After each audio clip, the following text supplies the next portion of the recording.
All right, well, good morning, everybody. Thank you guys for being with us. I just want to thank Director Stallings and the GEMA team, obviously all our local emergency management partners as well.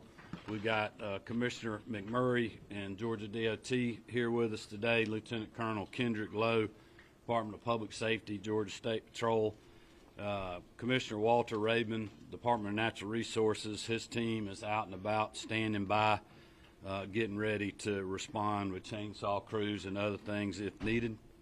Just wanted to give you a quick update on what we've done already to prepare for this winter storm.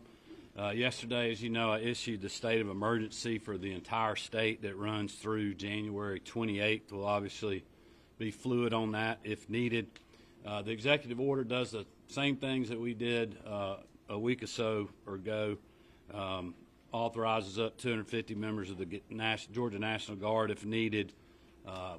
Lets DOT get to treating roads and things that they've been doing since Sunday. And this is a large area that Commissioner McMurray will give you an extensive update on what's different about what we're facing now versus what we faced a week ago. Also, to help them be able to move around easy and easily deploy other state assets, we closed state offices, including Capitol Hill today, giving most of our managers and team leaders discretion on whether to open or not, depending on where they are in the state, but just trying to keep people off the roads, let all our folks that we need to be available to focus on preparation. So we got that going on. Also, GEMA and Director Stallings will give an update to close this out, but we're in constant local contact with the EMAs and coordinating with a lot of state agencies, not just on snow and ice and participation, but also things like rural water as to freezing pipes and other things. We've got local warming stations are active, and then also obviously our utility partners are standing by in case we have power outages and other things. So we're going to let Will Lanxton give you a weather update, because this is really kind of a moving target. It's a lot different from what we were dealing with last week. So we'll let Will do that. Then we'll let Commissioner Murray talk to you about what his team's doing to prep and be ready. Director Stallings will wrap us up, and then we'll take your questions. Will? Thanks, sir. So we're already starting to see some snowfall show up on the radar in Georgia. We're starting to see it move through southern Alabama, reaching the ground. We're seeing some snowfall reports there. That's expected to continue to move into Georgia throughout the morning and into this afternoon. It's going to take a little bit of time for the snow to reach the ground because the air is so dry it has to actually be saturated to hit the ground. So we could be seeing it on radar throughout the day, but it might take a couple hours or so to actually reach the ground. But once it does so, it could start to accumulate quite quickly, and road conditions could deteriorate pretty rapidly this afternoon as it moves in. There's a winter storm warning in effect for all of central and south Georgia. Counties under the winter storm warning could receive up to 5 inches of snow this afternoon and evening. And then parts of North Georgia, including all of Metro Atlanta, are under a winter weather advisory. That is for up to 2 inches of snow this afternoon and evening. Anywhere that we see snowfall accumulate, we could see, like I mentioned, roads deteriorate very quickly because the air temperatures are going to be near or below freezing and ground temperatures are just above freezing. That snow could melt and then instantly refreeze, similar to past weather events that we've had in the state. So I'd encourage you to stay off the roads this afternoon and evening if at all possible. Because the temperatures tonight are going to be so cold, anything that sticks today is going to stick around tonight and tomorrow. We're going to get a lot of sunshine tomorrow, which hopefully will help to melt and dry what falls, but it's not going to be very much above freezing, so we could see these impacts lingering through Thursday morning as well. This could be a multi-day event. It is a statewide event. We're not typically used to seeing snowfall amounts like this in middle and south Georgia. We could see snow anywhere in the state, but the highest amounts are forecast to be in central Georgia and parts of south Georgia this afternoon and evening.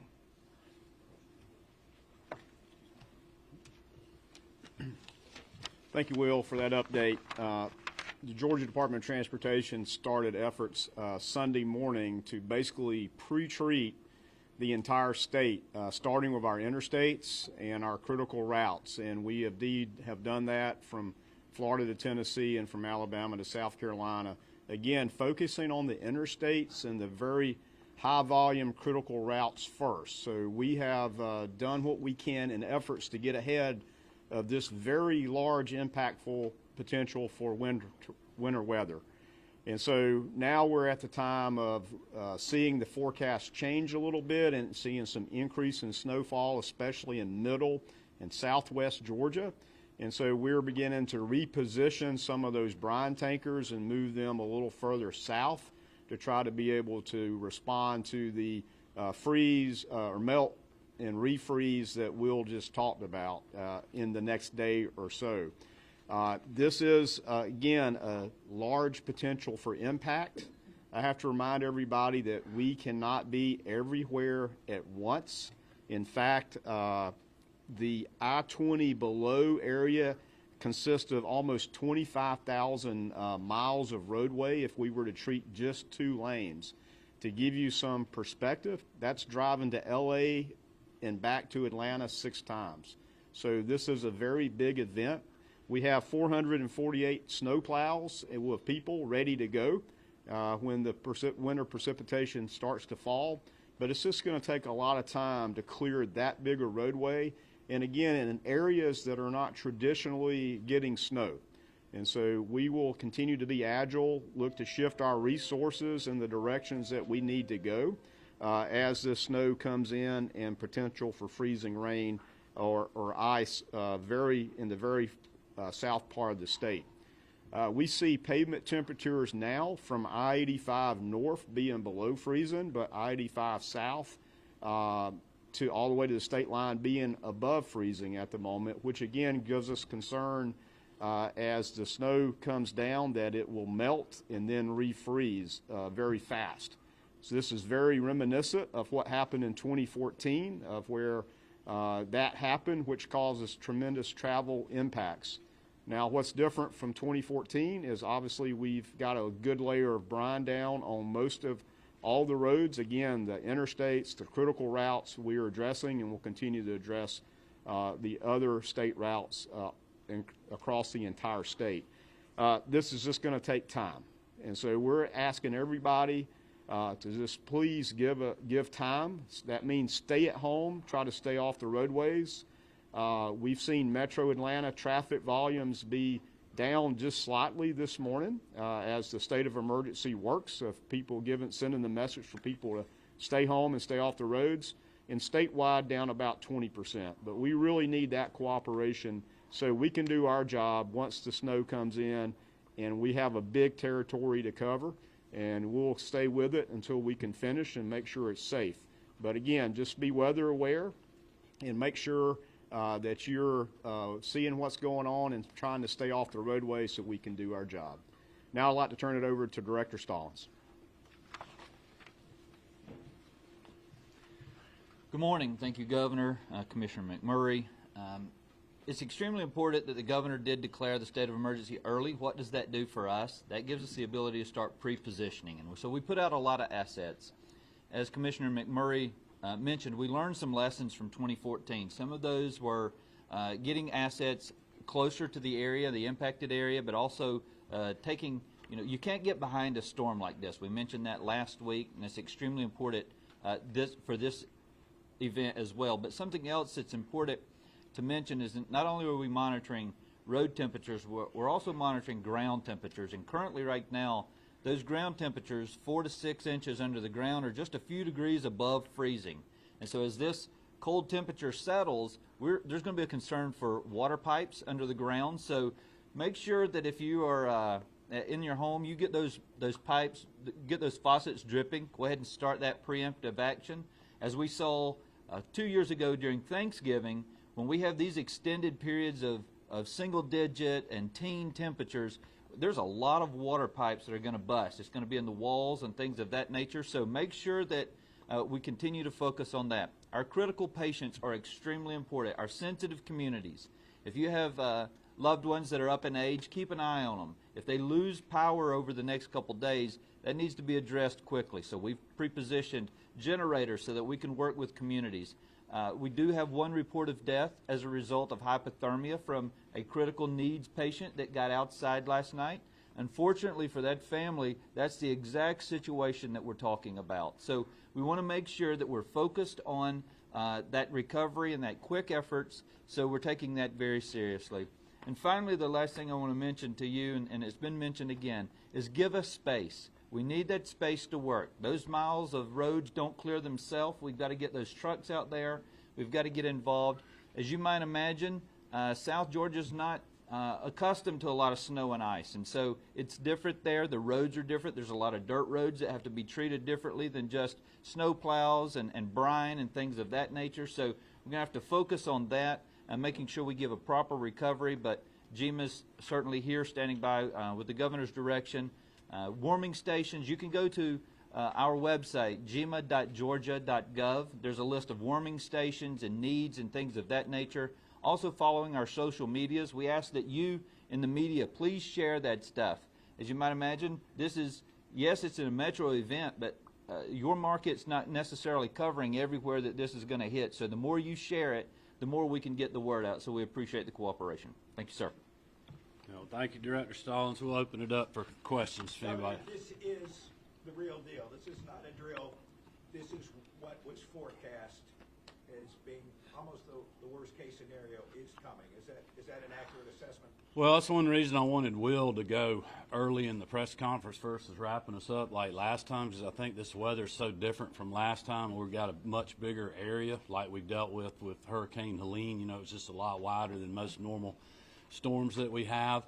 We also have the ability, the line, as Will talked about, when you think about from Columbus, Macon, Augusta, and then the metro line, which is really kind of Atlanta to Athens and Gainesville. There's a big difference in those two lines. You're talking 4 to 5 inches in middle Georgia and below, and then a couple of inches in metro Atlanta. But if those things shift just a little bit, it can create a lot of havoc. So us, like Commissioner McMurray was talking about, trying to prepare and trying to treat and then trying to respond to such a large area is going to be much different than we saw last week when we just had, quite honestly, some nice snowfall in metro Atlanta. People stayed home and enjoyed that in the morning before things got really cold. This is kind of the reverse of that. It's really cold now, so as soon as we get participation, like Will said, if that participation hits the ground, melts, and then refreezes, all of a sudden you're going to have a lot of chaos out there on the roadways. That's why, you know, people are riding around now but maybe thinking, you know, why are y'all warning us about this? But this could deteriorate very quickly, like it did in 2014. That's what we're trying to avoid. Number one, with messaging for people to adhere to our advice, and I thank them so much for doing that our last storm, but also us getting ahead of things like Russell was talking about. The brining that we've been doing since Sunday to help prepare will be helpful, give people time to get moved, get home, get situated.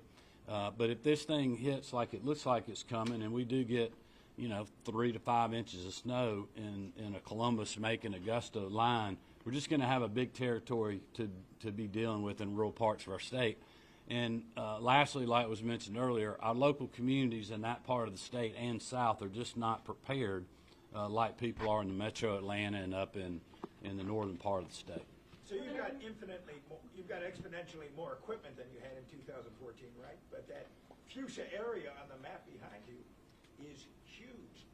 Are we going to be spread thin in spite of all that? Well, I can just tell you this: we're going to give it everything we got with everything we got. Arch.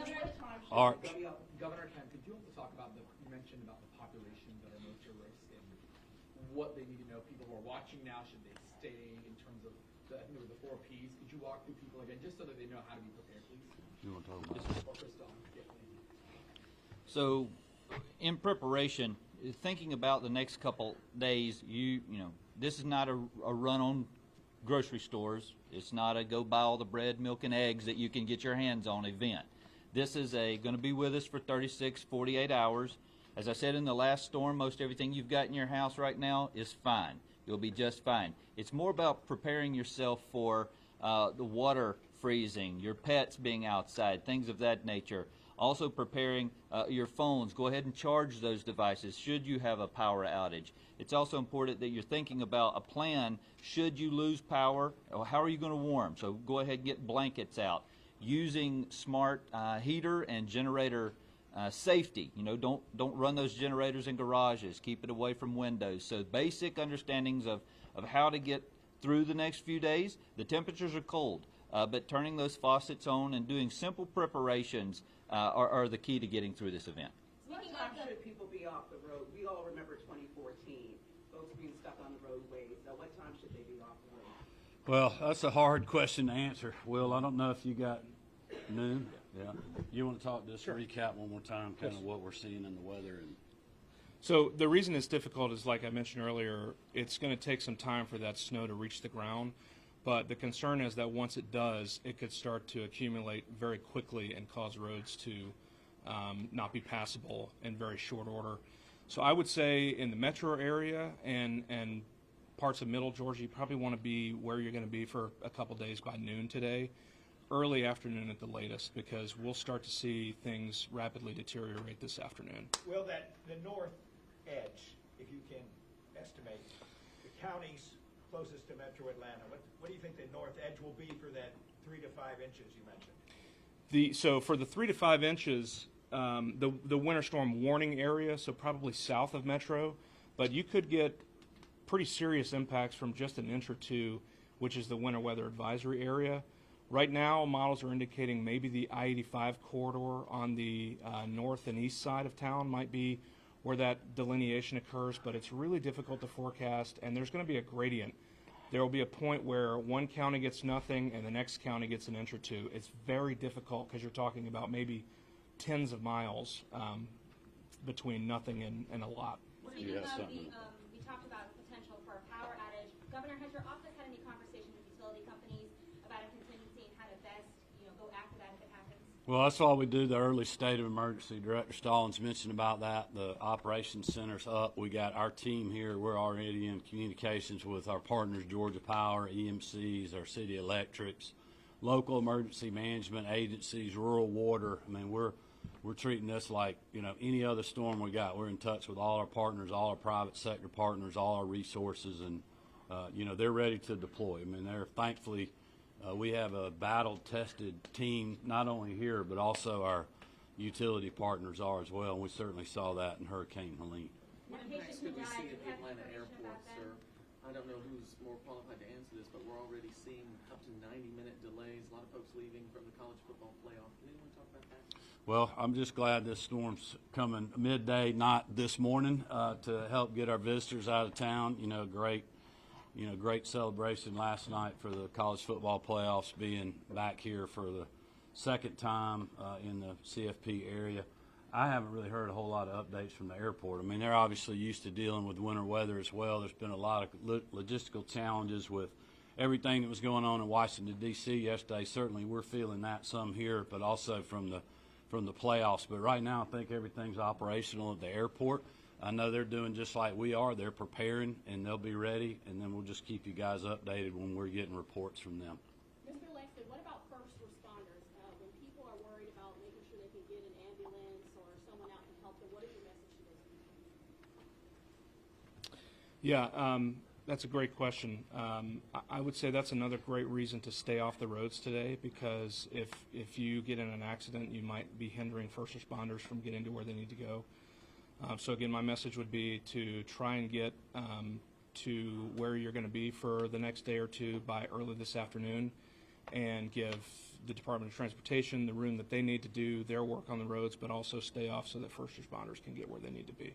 And I think there's a really good point there that we've talked about a lot is by people staying off the roads. If let's say we got tractor trailers that are having to move fuel or whatever else coming through the state, and they have an accident or experience something like we saw up on 285 in the last storm. We had very little of those last storm. In 2014, we had them everywhere. And so you can't get to people to get them moved so you can keep brining, so you can keep plowing, so you can keep putting salt out. So the less people we got on the roads, if we do have something like that happen, it allows us to get to those people, clear that roadway, which is imperative if we're trying to get fire trucks or ambulances and our first responders to people that need them. So again, I know it's aggravating dealing with these things, but if people can just do what they need to do in the next hour or so, limit their travel, As Director Stallings said, give people plenty of space between you, so if you get caught out there and things deteriorate quickly, you can respond and react.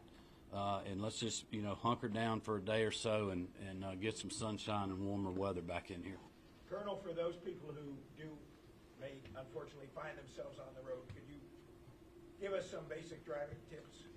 Well, during this time, we ask them to slow down and be patient. If they choose to get out and have to drive in this type of weather, we will have troopers and motor carriers out to assist motorists. If they get stranded out, we'll have them out to assist with motorists and work accidents if needed throughout the state.